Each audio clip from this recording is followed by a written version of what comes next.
الشيطان الرجيم بسم الله الرحمن الرحيم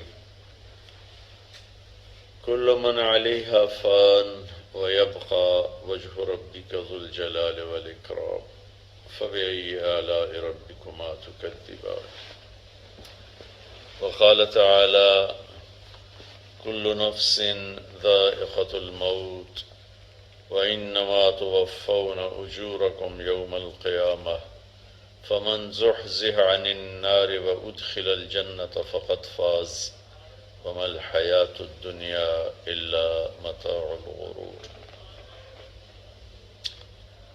میرے بھائیو، دوستو، عزیزو،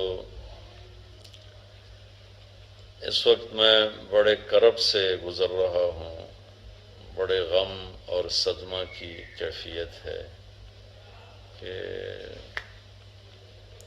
میرا ایک بہت بہترین ساتھی، میرا دوست، لاکھوں کروڑوں دلوں کی دھڑکن، جس نے ایک عرصہ اللہ کے رسول کی نعتوں کے ساتھ لوگوں کے دلوں کو گرمایا اور ساری دنیا میں تبلیغ کی نسبت کے ساتھ اللہ کے پیغام کو پہنچایا، ہر مسجد، ہر محفل میں اس نے اللہ کا پیغام سنایا، آج وہ اچانک ہم سے بچھڑ گیا۔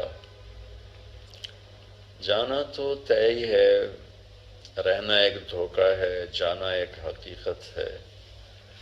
زندگی ایک سراب ہے، پانی کا بلبلہ ہے، موت ایک اٹل حقیقت ہے۔ لیکن جب ایسے اچانک کوئی قریبی بچھڑ جاتا ہے تو سارا وجود لرز اٹھتا ہے اور ایسا لگتا ہے کہ جیسے زندگی ایک دم کوئی بہت بڑا جھٹکا کھا کے لڑکھڑائی ہو۔ اللہ سنبھالا دے دیتا ہے ہر صدمے سے۔ جنید ایک بہترین انسان تھا، میری اس کی رفاقت کوئی 20 سال کی ہے۔ میں نے ایسے اخلاق والا بہت کم دیکھا۔ اسے تو کوئی اہل علم کی کوئی لمبی چوڑی صحبت نہیں تھی، لمبی چوڑی تربیت نہیں تھی، کوئی لمبی چوڑی اہل ذکر اور اہل اللہ کی کوئی لمبی چوڑی صحبت نہیں تھی۔ وہ اپنی فطرت سے بڑے عالی اخلاق والا تھا۔ اور ایک ماضی کا واقعہ سناتا ہوں، مجھے یاد نہیں میں کہاں بیٹھا تھا، سامنے ٹی وی چل رہا تھا تو آواز اس کی بند تھی، تو میں نے دیکھا ایک نوجوان وہ بیچ پہ ڈانس کر رہا ہے اور اس کے چاروں طرف لڑکیاں ڈانس کر رہی تھیں۔ تو میرے جی میں آیا کہ اس نوجوان کو کیسے ہدایت ملے گی، اس لحاظ سے نہیں کہ اللہ تو قادر ہے جس کو چاہے دے دے، اس لحاظ سے کہ یہ اتنے غلط ماحول میں ہے، اس تک کون پہنچے گا، اسے کون اللہ کی بات سنائے گا۔ خیال آ کے گزر گیا اور میں وہاں سے اٹھ گیا، یاد ہی نہ رہا۔ 97 کی بات ہے، کراچی اجتماع میں تھا تو مجھے ایک نوجوان نے کہا جی ایک پاکستان کا مشہور گلوکار ہے جنید جمشید، اس سے آپ کی ملاقات کرائیں گے۔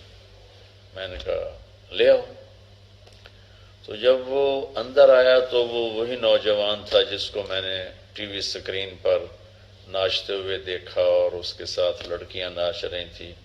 تو میں ایک دم دیکھ کے حیران بھی ہوا، خوش بھی ہوا۔ تو میں نے اس سے پوچھا آپ کا نام؟ کا جنید جمشید۔ کیا کرتے ہو؟ کہنے لگا میرا موسیقی سے تعلق۔ میں نے پوچھا بجاتے ہو یا گاتے ہو؟ کہا میں گاتا ہوں۔ پھر مجھ سے کہنے لگا آپ نے دل دل پاکستان تو سنا ہوگا؟ میں نے کہا میں نے وہ دیواروں پہ لکھا ہوا دیکھا ہے۔ کہا وہ میں نے گایا ہے۔ اس کے بعد میری اس کی مختصر سی بات ہوئی تو وہ مجھ سے کہنے لگا کہ آپ کی باتیں ایسے لگ رہی ہیں جیسے میرے زخموں پہ کوئی مرہم رکھ رہا ہو، اور میرا ایک سوال ہے کہ ایک پاکستانی نوجوان جس گلیمر کو، جن عیاشیوں کا خواب دیکھتا ہے، وہ مجھے فزیکلی حاصل ہیں، لیکن اس کے باوجود میرے دل میں اندھیرا ہے، اور یہاں ایسے ہاتھ یہاں خلا ہے، مجھے لگتا ہے میری کوئی منزل نہیں، مجھے لگتا ہے میں وہ کشتی ہوں جس کا کوئی ساحل نہیں، ایسا کیوں ہے؟